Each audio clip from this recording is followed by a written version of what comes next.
माचलपुर नगर में ब्लॉक कांग्रेस द्वारा जिला कांग्रेस अध्यक्ष पूर्व ऊर्जा मंत्री प्रियव्रत सिंह खींची के नेतृत्व में नगर के प्राथमिक स्वास्थ्य केंद्र की समस्या, गैस, पेट्रोल, डीजल सहित आमजन की समस्याओं को लेकर स्वास्थ्य केंद्र के सामने धरना प्रदर्शन का आयोजन किया गया और नारेबाजी करते हुए नगर रैली निकालकर उप तहसील कार्यालय में तहसीलदार राम प्रताप गोंड को राज्यपाल के नाम ज्ञापन दिया गया। इसके पूर्व धरना सभा में जिला कांग्रेस अध्यक्ष ने भाजपा सरकार को आड़े हाथ लिया। धरना सभा में बड़ी संख्या में कांग्रेस कार्यकर्ता उपस्थित रहे।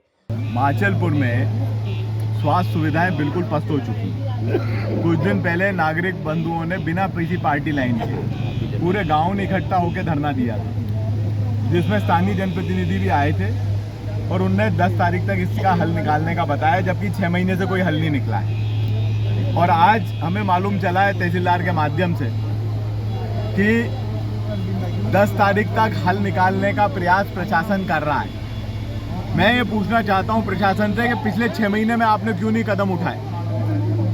पूरा का पूरा यहाँ स्वास्थ्य तंत्र पस्त है। आसपास के गांवों की लाइटें काटी जा चुकी हैं, लाइटें कटी हुई हैं। यहाँ तक कि पेयजल की लाइन बड़े बड़े गांव की, कोड़किया जैसे गांव की पेयजल की लाइन कटी हुई है। साथ साथ ही किसान उपार्जन के लिए है, हमने यहाँ कांग्रेस सरकार में एक व्यवस्था बनाई थी कि रामगढ़ में, गोगटपुर में, पीपलिया कुलमी में और कोड़किया में अलग अलग उपार्जन केंद्र खोले थे। आज वो सारे उपार्जन केंद्र बंद कर दिए गए हैं और भारतीय जनता पार्टी को जो मोटा पैसा देते हैं वेयरहाउस मालिक, उनके वेयरहाउसों में ये उपार्जन केंद्र बना दिए गए हैं, जबकि कोड़किया में सरकारी वेयरहाउस सोसाइटी का मौजूद है। रामगढ़ में मंडी का शेड सरकारी व्यवस्था के लिए मौजूद है। पीपलिया कुलमी में काफ़ी जगह है खाद्यान्न रखने की, पहले भी वहाँ उपार्जन केंद्र चला है। तो जब ये सारी व्यवस्थाएं हैं तो फिर ये उपार्जन केंद्र क्यों बंद किए गए? कांग्रेस का अगला कदम क्या होगा अगर इन मांगों की पूर्ति अगर हम लोग 28 तारीख को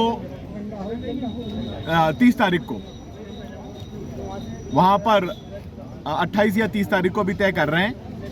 रामगढ़ में भी ग्राम चौपाल लगा के धरना दे रहे हैं और पूरे जिले में धरने आयोजित किए जाएंगे ऐसे जो उपार्जन केंद्र बंद किए गए उनके विरुद्ध में। और फिर हम कलेक्ट्रेट का भी घेराव करेंगे और इन उपार्जन केंद्रों को खोलने की मांग करेंगे। किसान को यूं ही आप डीजल नहीं दे पा रहे हो और ऊपर से आप 10-10, 15-15 किलोमीटर उनको बुला रहे हो अपने गांव से अपनी गेहूं की फसल बेचने के लिए। ये बहुत ही गलत है। इसको तत्काल रूप से सही करके और नए उपार्जन केंद्र, जहाँ जहाँ पुराने उपार्जन केंद्र चल रहे थे वहीं पे सारे उपार्जन केंद्र खोले जाएं।